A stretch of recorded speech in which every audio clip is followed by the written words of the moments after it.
Hello everyone. तो railway group D 500 best MCQ series में आप सभी का स्वागत है। आज का जो लेक्चर है वो पार्ट 2 है। तो फटाफट से हम एमसीक्यू करते हैं क्योंकि एमसीक्यू बहुत ज़्यादा इम्पोर्टेंट है। टाइम भी बहुत कम है। अगर कम टाइम में हमें 6 महीने का करंट अफेयर्स कवर करना है तो एमसीक्यू ही बेस्ट फॉर्मेट है अभी।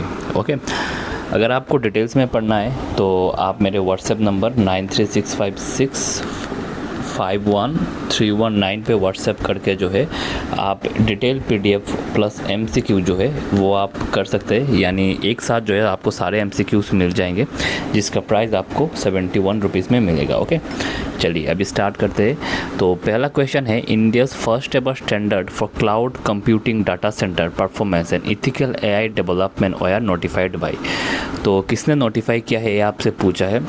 तो ये आपका हुआ ब्यूरो ऑफ इंडियन स्टैंडर्ड्स। तो ब्यूरो ऑफ इंडियन स्टैंडर्ड ने जो है भारत का पहला क्लाउड कंप्यूटिंग डाटा सेंटर जो है वो नोटिफाई किया है। ये एग्ज़ाम में आ सकता है, इम्पोर्टेंट है। प्रधानमंत्री मत्स्य संपदा योजना जो है वो कब लॉन्च हुआ था? दूसरा क्वेश्चन आपके सामने। तो कब लॉन्च हुआ था? ये लॉन्च हुआ था आपका 2020 में। अंडर विकसित भारत गारंटी फॉर रोज़गार एंड आजीविका मिशन, ठीक है, बीबीजी राम जो है स्कीम आया था, उसका फुल फॉर्म भी पूछ सकता है। तो इसमें कितने मिनिमम डेज का एम्प्लॉयमेंट गारंटी दिया था?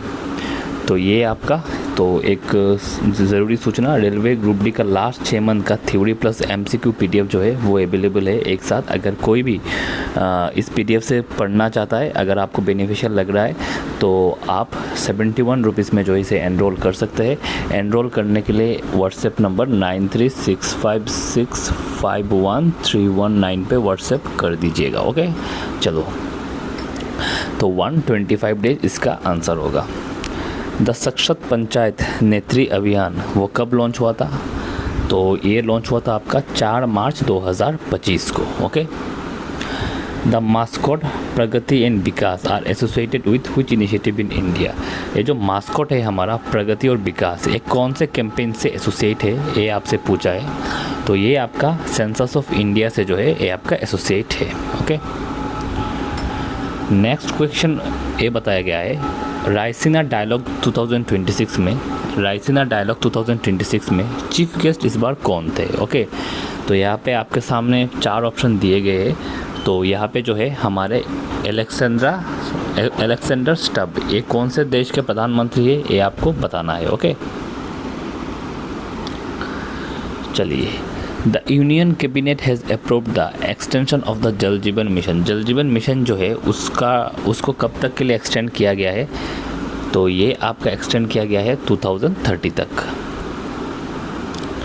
द टर्म सरपंच पति जो टर्म है वो किससे एसोसिएटेड है?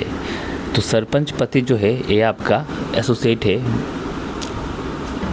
मेल रिलेटिव्स, ठीक है, male relatives exercising authority on behalf of elected sarpanch. यानी जो मेल रिलेटिव्स है, ठीक है, मेल रिलेटिव्स है, उनको वो अपने, जैसे कि आप मान लीजिए, मैं कैसे समझाऊँ, जैसे किसी पंचायत में जो है वोमेन सरपंच है, ठीक है, तो उनके तरफ से जो है वो तो पंचायत में नहीं जा, सरपंच में किसी कारणवश नहीं जा सकती, तो उनका रिप्रेजेंटेटिव कोई मेल होता है, ठीक है। अगर उनको हम क्या कहते हैं? सरपंच पति, यानी उनके हस्बैंड जो है वो आपका on behalf of the women वो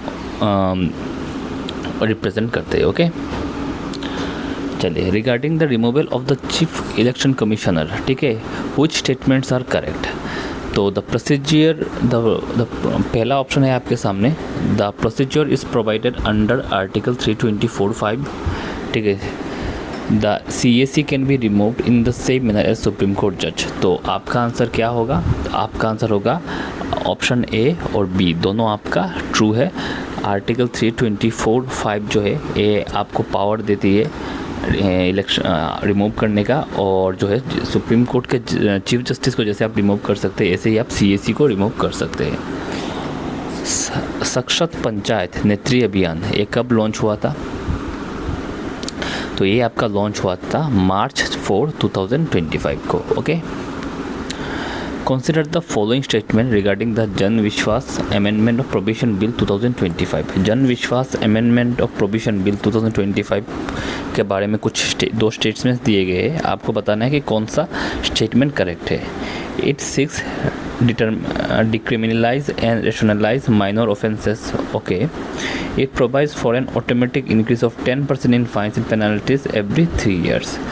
ठीक है, it seeks decriminalise and rationalise minor offences. अगर आपने कोई छोटी बड़ी क्राइम की है तो इसको जो है वो माफ़ कर देगा. और कोई अगर it provides for an automatic increase of 10% fines and penalties every 3 years. And हर 3 साल में जो है आपकी जो पेनल्टी है, जितना आपके ऊपर पेनल्टी लगा है 10% उसका ऑटोमेटिक 3 साल बाद इंक्रीज होगा. ठीक है, यहाँ पे आप देख सकते हो. ओके, तो कौन सा ऑप्शन है यहाँ पे? तो ऑप्शन बोथ 1 and 2 आपका यहाँ पे करेक्ट है. द ब्लू बुक जो है वो किससे रिलेटेड है, ये आपसे पूछा है. ब्लू बुक बताइए. तो ब्लू बुक जो है एक confidential protocol and security manual for business of high constitutional authorities. ठीक है, कैसे आपको, जैसे आपको राष्ट्रपति भवन जाना है तो इसमें एक अलग अलग प्रोटोकॉल होता है. तो वो प्रोटोकॉल क्या है वो ब्लू बुक में जो है मेंशन होता है. तो इसे हम कहते हैं एक confidential protocol and security manual for business of high constitutional authorities. Okay, next, in the budgetary process the appropriation bill is introduced after. Appropriation bill जो है वो कब इंट्रोड्यूस होता है? तो ये जो है voting on demand for grants in the Lok Sabha. Okay, question number 14, the Jal Mahotsav campaign is organised under which tagline. यानी जल महोत्सव जो रिसेंटली आपका ऑर्गेनाइज हुआ वो किस टैगलाइन के अंडर जो है हुआ? तो गांव का उत्सव देश का महोत्सव. ठीक है, गांव का उत्सव देश का महोत्सव. यहाँ पे थोड़ा प्रिंटिंग मिस्टेक हो गया बट मैं आपको बता दे रहा हूँ ऑलरेडी. इसका जो टैगलाइन था यह था गांव का उत्सव देश का महोत्सव. द दीर्घावधि कृषक पंजी सहकार योजना, ठीक है, हैज़ बीन लॉन्च्ड बाय. ये जो दीर्घावधि कृषक पूंजी सहकार योजना किसने लॉन्च किया? NABARD, ministry of agriculture, national cooperative and development corporation या आरबीआई. डी तो नहीं होगा, आरबीआई तो नहीं होगा क्योंकि आरबीआई जो है वो एग्रीकल्चर से रिलेटेड नहीं है. हाथ में रहा आपके 3 ऑप्शन. तो नेशनल कोऑपरेटिव डेवलपमेंट कॉरपोरेशन ने जो है ये दीर्घावधि कृषक पूंजी सहकार योजना जो है वो उन्होंने लॉन्च किया है. शाइन जो है sexual harassment incident notification for empowerment app has been launched by. Shine app जो है इसका फुल फॉर्म तो पहली चीज़ आपको याद रखना है, एग्ज़ाम में पूछ सकता है. और किसने लॉन्च किया ये भी आपको याद रखना है. तो ये जो लॉन्च किया ये आपका इंडियन रेलवेज ने लॉन्च किया. ओके, सोवत इनिशिएटिव जो है startup women and youth advantage through E transaction is associated with which platform. सोवत प्लेटफॉर्म या इनिशिएटिव जो है ये किस प्लेटफॉर्म से जुड़ा हुआ है? तो ये जो है ये आपका जुड़ा हुआ है गवर्नमेंट ई मार्केट प्लेस से. ठीक है, इसका फुल फॉर्म भी आपको जानना चाहिए. स्टार्टअप, इसका फुल फॉर्म है startup women and youth advantage through E transaction. Okay, next question, Which country was announced as the partner country for AHAR 2026? AHAR 2026 में पार्टनर कंट्री कौन था? तो AHAR 2026 में पार्टनर कंट्री था इटाली. देखिए जो AHAR क्या है, कब लॉन्च हुआ था, सारे टॉपिक के ऊपर आपको जानकारी चाहिए तो आप लास्ट 6 मंथ का जो है करंट अफेयर्स आप PDF एनरोल कर सकते हो, जिसके बारे में मैंने डिटेल्स में बताया. अधिक जानकारी के लिए 9365651319 पे व्हाट्सएप कर देना. और ये जो है इंग्लिश एंड हिंदी दोनों लैंग्वेज में जो है आपको मिलेगा. ओके, सैम्पल भी आप इस व्हाट्सएप नंबर पे व्हाट्सएप करके मंगवा सकते हो. ठीक है, अगर आपको पसंद आए तो आप यहाँ पे एनरोल कर सकते हो. चलो, consider the following statement regarding the dump site remediation accelerator program. पहले तो चीज़ ड्रैप का फुल फॉर्म आपको पता होना चाहिए. और ऑप्शन में दिया है ड्रैप क्या करता है? It aims to achieve 100% dump site clearance within 1 year of adoption. Dump site पता है जहाँ पे जो है आप अपने घर का कचरा जो है घर के बाहर फेंकते हो. और जो लोग जो म्यूनसिपलिटी के लोग घर का कचरा इकट्ठा करके जो है वो भी तो कहीं पे जाके फेंकते हैं ना. तो जहाँ पे वो लोग फेंकते हैं बड़ा बड़ा जो कूड़ेदान है उसे हम क्या कहते हैं? Dump site. ओके, तो गवर्नमेंट ने ये बताया है कि पहला ऑप्शन आपसे ये बताया है कि ड्रम साइट जो है 100% क्लियरेंस हम कर देंगे 1 year में. ठीक है, इट इज़ इम्प्लीमेंटेड अंडर स्वच्छ भारत मिशन अर्बन 2.0. चलिए देखते हैं कौन सा ऑप्शन, बोथ 1 और 2 इसका ऑप्शन होगा। गवर्नमेंट ने कहा है 1 साल के अंदर हम 100% डम्पसाइल क्लियरेंस कर देंगे और स्वच्छ भारत मिशन अर्बन 2.0 के तहत ये किया जाएगा। Next, consider the following statement regarding the PM Kisan scheme. Eligible farmers receive 6,000 per year under the scheme. बिल्कुल सही, 6,000 मिलता है, 2,000 करके मिलता है। The scheme was conceived in 2018 and launched in 2019. क्या सही है? बिल्कुल सही है, ठीक है, बिल्कुल सही है। Both 1 and 2, okay. The Purple Fest recently seen in the news is organized by the which ministry? तो पर्पल फेस्ट क्या ministry of health family and welfare? जी नहीं। Ministry of social justice and empowerment हो सकता है।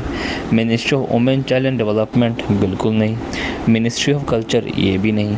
तो हमारा answer हो जाएगा ministry of social justice and empowerment. Okay, last question, Bharat tax reflects the prime minister 5F vision. ठीक है, भारत टैक्स जो है 5F विजन जो है प्रधानमंत्री मोदी जी ने लॉन्च किया था। तो 5F का करेक्ट सीक्वेंस क्या है आपसे पूछा है। Farm, fibre, factory, fashion, foreign markets हो सकता है। Farm, factory, fibre, fashion, farm, उसके बाद फैक्ट्री, उसके बाद फैशन, फाइबर मार्केट्स हो भी सकता है। See, fibre, farm, factory, fashion, foreign markets. 5 ये तो नहीं होगा क्योंकि पहले जो है फर्म से आएगा ना, हमने पढ़ा था ना, पहले जो चीज़ है फर्म से आएगा, उसके बाद क्या है फर्म फाइबर। ठीक है, फर्म फाइबर नहीं होगा क्योंकि फर्म से पहले फर्म से आएगा, उसके बाद फैक्ट्री पे जाएगा, तो डी भी नहीं होगा। यहाँ पे क्या है फर्म फैक्ट्री ए बी हो सकता है। ठीक है, तो देखते हैं क्या है इसका आंसर। इसका आंसर है फर्म फाइबर फैक्ट्री फैशन। ठीक है, फर्म से फाइबर होगा, फाइबर से आपका जाएगा। ठीक है, तो ऑप्शन आप करेक्ट ऑप्शन है firm fibre factory fashion and foreign markets. Okay, तो आज का था ये टॉप 22 क्वेश्चन। हम अगर आपको लेक्चर पसंद आए, अगर आप कमेंट करते हो तो ज़रूर इसके रिगार्डिंग और लेक्चर्स लिया जाएगा, आपके रिव्यू के ऊपर डिपेंड करता है। थैंक यू, मिलते हैं अगले वीडियो में, धन्यवाद।